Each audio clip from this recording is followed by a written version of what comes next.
Time now for Edmund O'Brien as... Johnny Dollar. Why in the world are you down here, Dollar? Your train leaves in 45 minutes. Well, I'm taking a quick refresher course in ancient history. You're sending me out to find a missing archaeologist, aren't you? Well, I want to be able to talk his language in case I find him alive.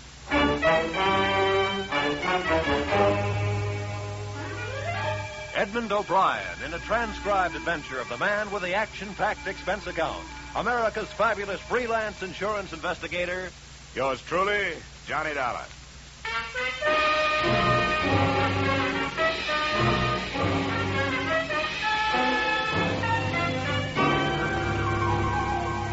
Expense account submitted by Special Investigator Johnny Dollar to Great Corinthian Life and Liability Company, Hartford, Connecticut. The following is an accounting of my expenditures during my investigation of the disappearance of Bruce Lambert, the archaeologist who never should have left his tomb. Expense account item 1, $7.50 railway and taxi fare from my Hartford apartment to room 317 Brighton Arms, New York City, a hotel whose front rooms had a depressing view of an 81st Street mortuary.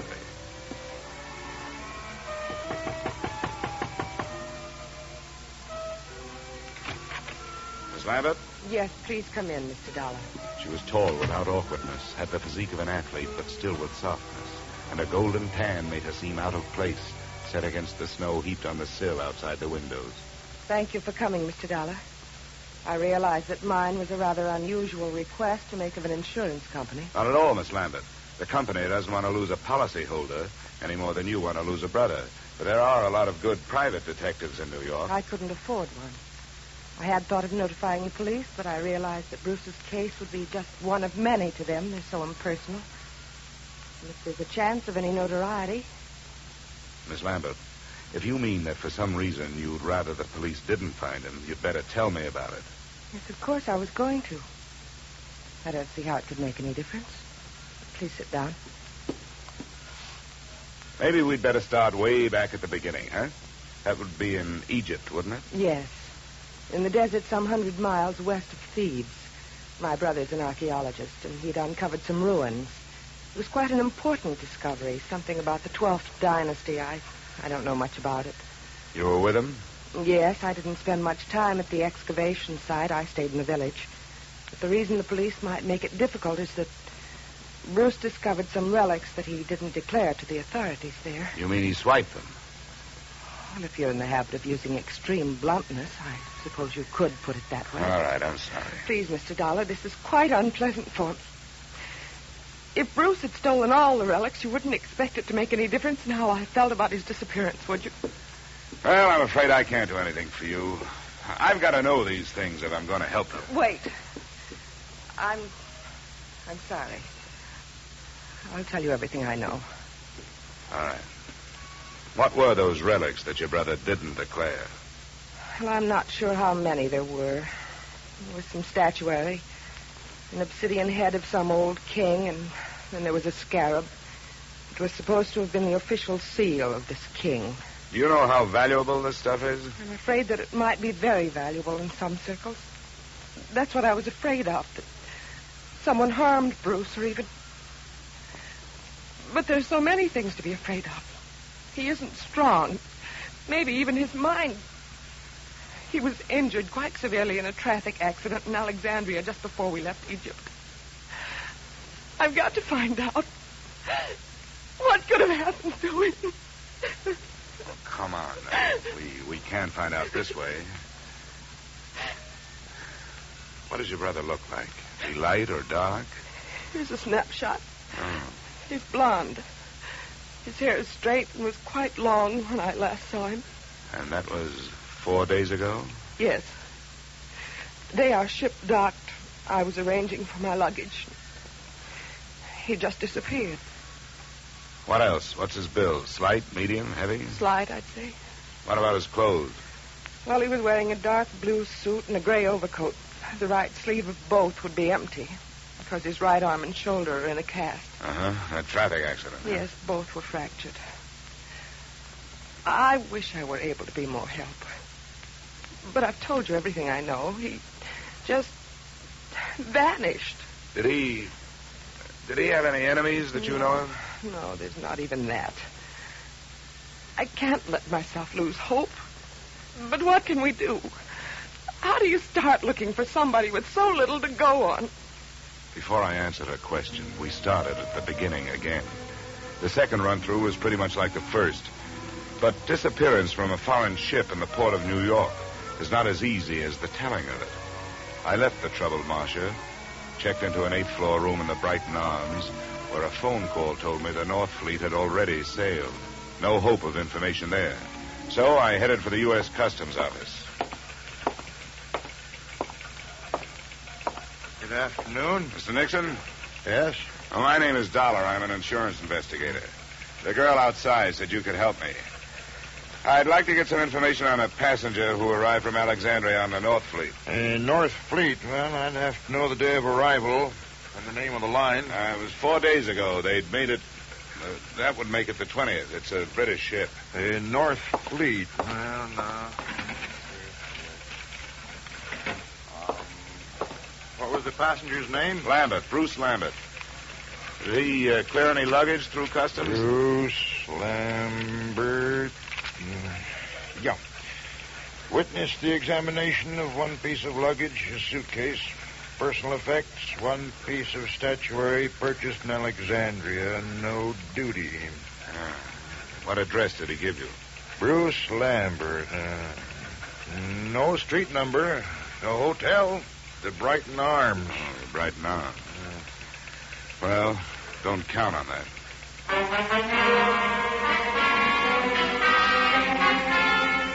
Expense account item 2, $30, which, with my ID card, helped impress the cab drivers who worked the entrance to the pier where the North Fleet had docked.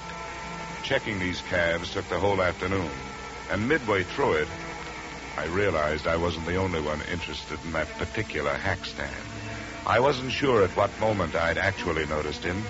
He was doing a very bad job of hiding behind a Journal American on the other side of the street.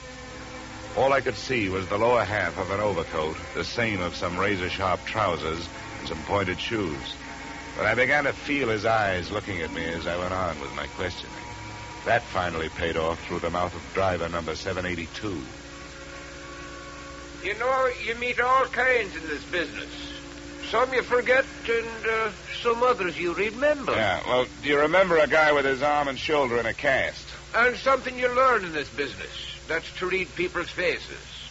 You get to know a deadbeat before he gets a chance to deadbeat you. And you catch on if a guy is scared of something. Well, if he was afraid of something, it's not me. He's been reported missing by his sister. I've been hired to find him. How much does $10 buy? You know, maybe he don't want to be found. Is that what you think? Sure. He paid me more to climb up than you offered.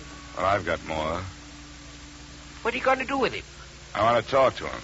I want to find out if he's all right. If he wants to stay lost, that's his business, not mine. How's 25? Get in, my boy. It's not very far from here.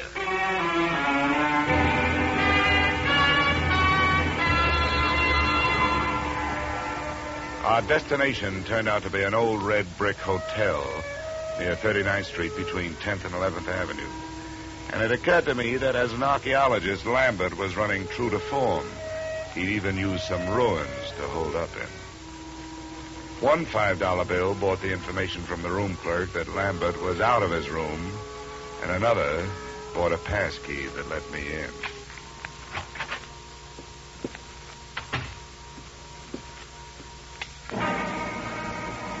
The first thing to catch my eye when I switched on the light was a black piece of statuary shining dully on a chipped bureau.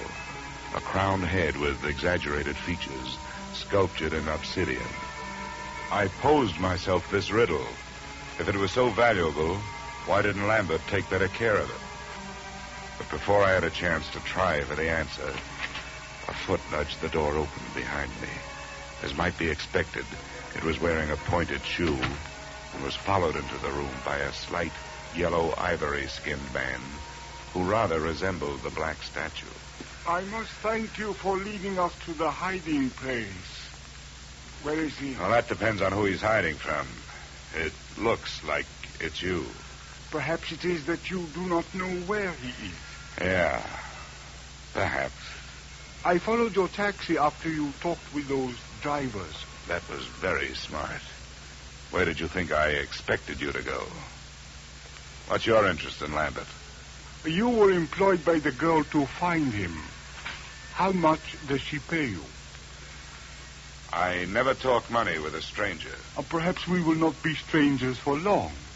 The point of importance is that you have not yet found him. Mr. Drummond will pay you $2,000 to do so. Mr. Drummond is generous, but what makes you so sure I haven't found Lambert?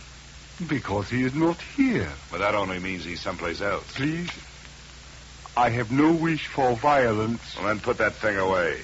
In the first place, gunfire, even in this neighborhood, is going to bring the law. In the second place, that's a lady's gun. One of those handbag jobs. You know, you ought to be ashamed of yourself for carrying it. Please, I have no wish to use it. Then get rid of it.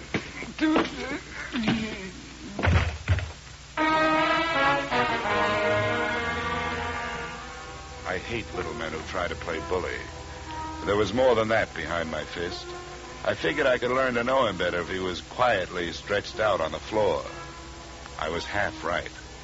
An Egyptian passport told me that his name was Ammon Hyksos. Hometown, Alexandria. There was nothing else. I could turn Hyksos over to the police on an assault charge, or I could wait until he woke up and try knocking some information out of him. But I didn't do either. I left him there in the lobby. I gave a message to the room clerk for Lambert, telling him to stay out of his room when he came back and to phone me at the Brighton Arms.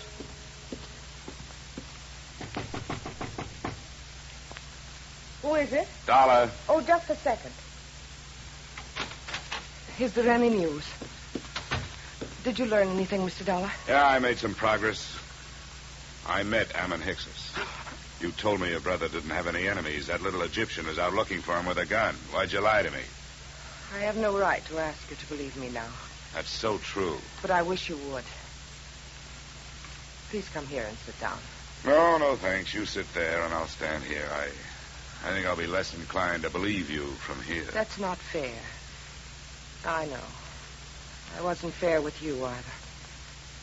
I want to be. But there are some things I just can't tell you. Why not? Well, I can't tell you that either. No, nuts. Women like you make everything tougher than it should be. You demand all, but you give nothing. You ask to be trusted, and you won't trust. You make yourselves look soft when you're as hard as steel. You've got warmth, but you only turn it on when you get something out of it. You're wrong. I was trying to help him. Or us. I had to lie. Look, I started this thing wanting to help you. There was something personal about it. But you wanted me to do things your way and not mine. Well, we just stopped doing that. Please leave me alone. Just go away. Go back to Hartford and forget you were ever here. I wish I could. But I'm working for an insurance company looking for a missing policyholder. Well, I'll be up in my room if you decide to help me find it.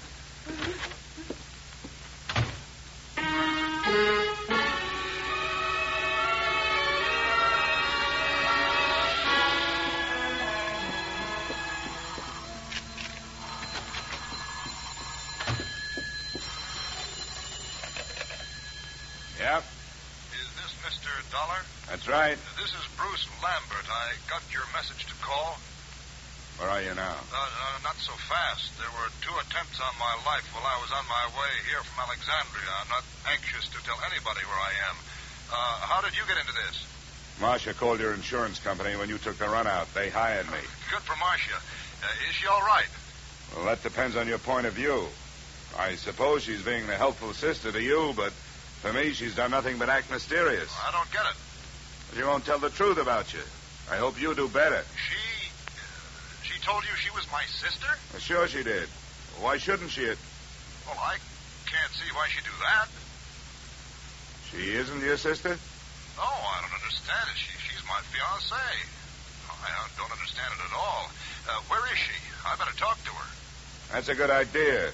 Room 317, Brighton Arms. I'll be there with her, waiting for you.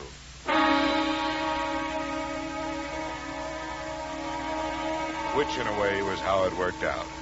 Except that I waited for him in the corridor outside her room. I left Marcia where I found her. She was on the bathroom floor, where she died from wounds inflicted by the proverbial blunt instrument, and where her lies had died with her.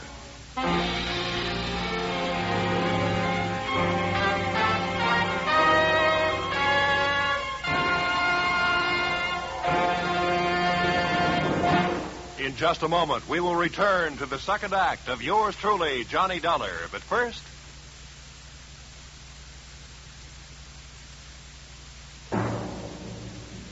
And now, with our star, Edmund O'Brien, we return to the second act of yours truly, Johnny Dollar.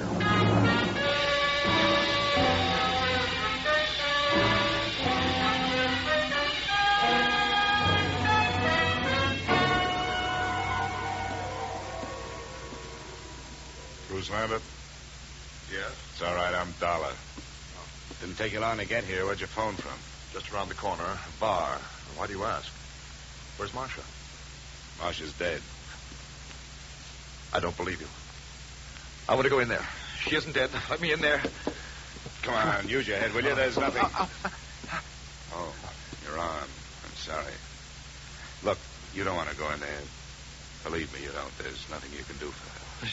She can't be dead. She can't be. Come on. Where?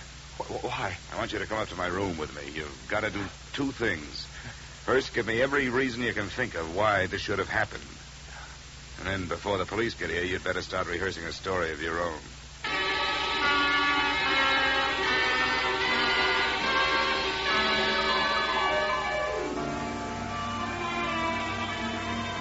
Now, Lambert, the first hole in Marcia's story is that she wasn't in Thieves while you were working on your ruins. That's right. I didn't even know her then. I met her in the hospital in Alexandria after my accident. I was there for 2 months, you see. She was my nurse. But she did know about the relics. That statue and the scarab that I haven't seen. Oh, yes. Here it is. This is the scarab. Oh, yes, she knew. We talked about my little deceit. Well, how little is it really? You talk about 2 attempts on your life. Now we have actual murder. You'd better let me have that scarab. Oh, yes, of course. But surely you don't think the relics are at the bottom of this? They're rare, but not valuable enough for this. Unless someone knows more about them than I do. I doubt that. I have made a thorough study of the 12th dynasty and King Amenemhet III. It's a carving into his head. What do you know about a man named Ammon Hyksos? And another whose last name is Drummond? Hyksos? Ammon Hyksos? You know him? Does it ring any kind of a bell? No, I'm afraid not. And Drummond means nothing. Oh, all right. Let's try the 2 attempts on your life. What about them? Well, they happened on the nights of the 17th and the 18th. Both of them could have been accidental, except that, well, the same small man stood near me both times. It would be too much for me to hope you could describe him, I suppose. Well, it was dark. Both times I was on the promenade deck, and something heavy was thrown or pushed from the deck above. I reported the second one, and the ship's officer apologized for the carelessness. But you thought enough of it to disappear? Oh, well, I certainly did. Instead of going to the police? Yes. Oh, I suppose it was wrong, but you must understand, I was desperate. Well, we'd better go down to the 3rd floor. I hope the police think more of your story than I do.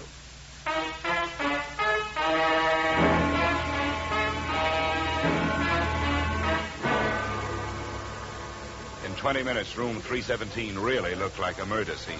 The place was swarming with New York's finest, white with fingerprint powder, and blinding with flash bulbs. The lieutenant to whom I made my statement looked as if he thought I was as crazy as I thought everybody else in the mess was. But then he changed his mind. Dollar? Hey, where is that insurance stick? Here I am. Him in the bathroom. Oh, there you are, Dollar. Yeah, find a suicide note or something? What'd you say that name was? Ammon, Hyksos. Yeah. Well, I guess there aren't too many ways to spell that one, so this must be it. Pillbox. Let me see that. Prescription from Alexandria. Dr. Ammon Hyksos. We'll put a tracer on that phone number you took off him first thing in the morning. Yeah. Hey, you going to take Lambert in for questioning? I guess we'd better. Routine. He's clear as far as I can see. Well, do something for me, will you? Have your doctors run a test of that plastic cast of his. And call me in my room, huh? A test for what? Well, just look it over. It would make a handy blunt instrument if nothing else.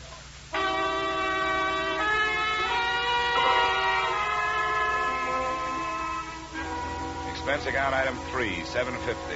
A few late cocktails, a rare steak, and coffee in the Brighton Arms dining room.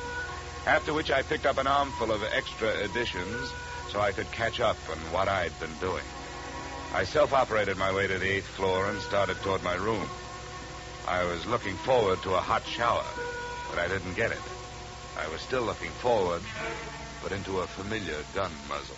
This is the one, Garrett. Ah, yes, Mr. Dollar. May I introduce myself, sir? Garrett Drummond at your service. Our meeting has been postponed too long. Well, there's a difference of opinion on that. You will please open your door. How can I refuse that pint-sized invitation you're still carrying? After you, sir. And I needn't remind you that my friend here is prepared for any rash move upon your part. Look, I'm tired. I don't have a rash move left in me. Close the door, Ammon. I suggest that you sit there, Mr. Dollar, in that unsightly straight-back chair. Thanks a lot. Now, sir, I shall plunge right to the point. Where is that scoundrel, Bruce Lambert? Well? I think I just decided that I don't know. Please, we have no wish for violence. You always say that with a gun in your hand. Well, let's get started. You make your pitch, I'll make my refusal, and we'll see where we go from there. I have already made what I consider to be a generous offer for so unimportant a bit of information as merely the whereabouts of Lambert, $2,000. But if it will expedite matters, I am prepared to expand my offer by another 1,000 on the spot, sir. The higher you bid, the greedier I get. What makes Lambert so important to you? A problem which is entirely out of your province, my boy. How much do you know of Egyptian legends, sir? Oh, no more than $1's worth. Ah, pity. A fascinating subject. Well, sir, Bruce Lambert has in his possession a certain object of great importance, both culturally and economically. Certain landowners in Egypt hold it in such high esteem, sir, that as a reward for its return to them, they would throw open to exploitation untapped oil fields, the richness of which would shake the very foundations of world economy. Are they shaky enough as it is? My boy, think what it would mean to a civilization fast approaching the depletion of its petroleum sources. New horizons, sir, a brave new world. Lambert owes to us all relinquishment of this object so that it may serve humanity. You're right. And it may be easier than you think. Splendid, sir. Where is he? Which relic is it? The black statue your playmate could have picked up for free? It is King Amenemhet Scarab that I would discuss with Lambert. I demand to know where he is. Why waste time on him? I've got the scarab. I find that most difficult to believe, Mr. Dollar. Well, I'll show No. Keep your hands away from your pockets. Ammon will save you the trouble. Ammon. Please remain still, Mr. Dollar. My wish is for peacefulness. Sure. Right coat pocket. He speaks truly, Garrett. Here it is. What's the matter, Garrett? You don't have that brave new world look anymore. I should be the first to admit, sir, that the lie has been put to the tale I created upon this useless gewgaw. But, Mr. Dollar, now that we are forced to fall back upon the truth, I remind you that it sometimes hurts. Your position has not been... The desk knows I'm up here. Answered, Mr. Dollar. But be cautious. Unfortunately, I do not share Ammon's aversion to violence. Yeah? Dollar? That's right. This is Lieutenant Black. Say, was that a hunch you had about that cast of Lambert's? Why do you ask? Well, if it was a good one.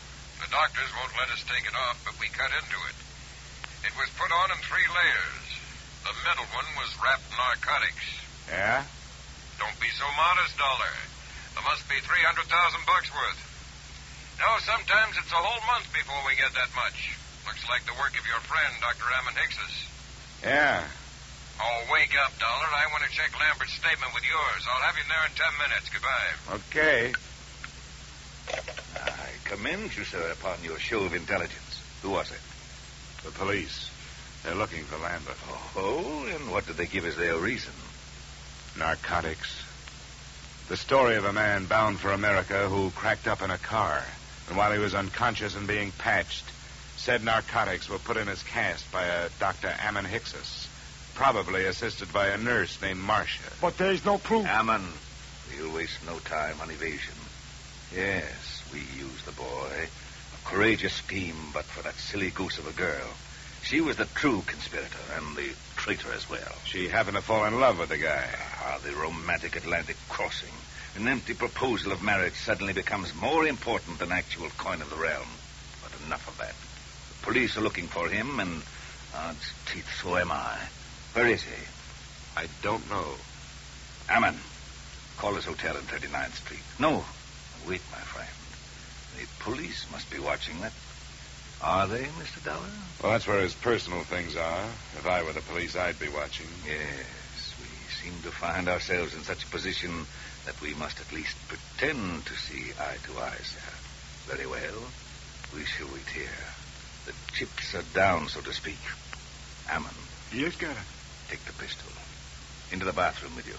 With the door slightly ajar, you shall have a splendid command of the arena, as it were. Yes, Garrett. And remember, the stakes are high.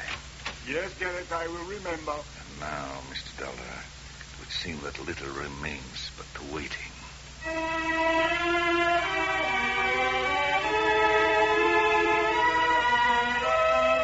The waiting was more than enough. Drummond settled himself on the bed, facing the door, his pudgy hands folded over his bulging waist. I was still in the desk chair, facing him. As usual, the police were late. 20 minutes passed before we heard the knock on the door. Your guest, Mr. Dollar. Come, we shall go to the door together. Now, keep your back to me and open it. It's your party, Drummond. Come in, Lambert. Doc Lambert, the police. Ammon, shoot! Ammon, my friend, help!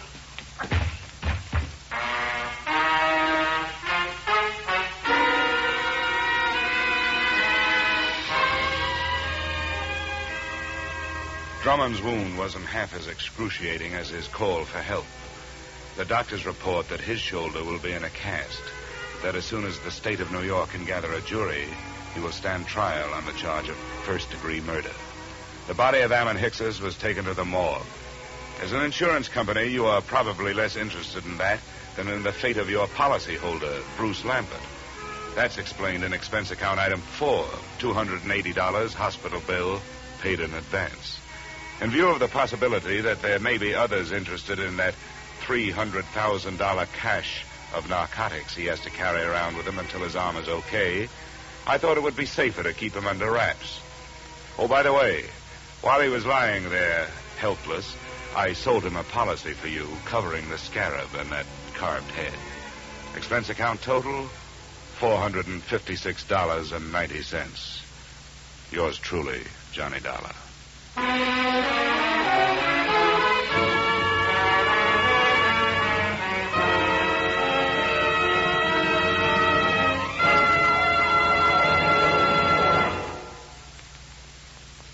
Yours truly, Johnny Dollar, stars Edmund O'Brien in the title role and is written by Paul Dudley and Gil Dowd with music by Leith Stevens. Edmund O'Brien can currently be seen starring in Harry M. Popkin's United Artists production, DOA. Featured in our cast were Virginia Gregg, Jay Novello, Ed Begley, John Daner, and Pat McGeehan. Yours truly, Johnny Dollar, is produced and directed by Jaime Del Valle.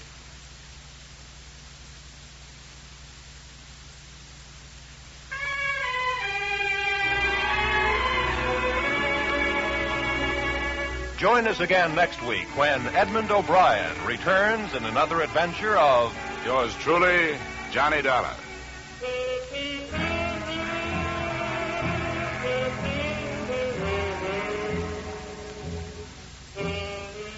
$54,000 is burning a little old hole in that little old jackpot of Sing It Again this week, just waiting for somebody to light up the right answer and drop the cash and prizes in his lap or her lap. Dan Seymour gives the gals the same chance he gives the fellas when he starts putting in those calls from coast to coast. So be listening this Saturday when Sing It Again and the $54,000 Phantom Voice come your way on most of these same CBS stations. This program was transcribed in Hollywood. Roy Rowan speaking. This is CBS, where yours truly, Johnny Dollar, meets adventure every Friday night, the Columbia Broadcasting System.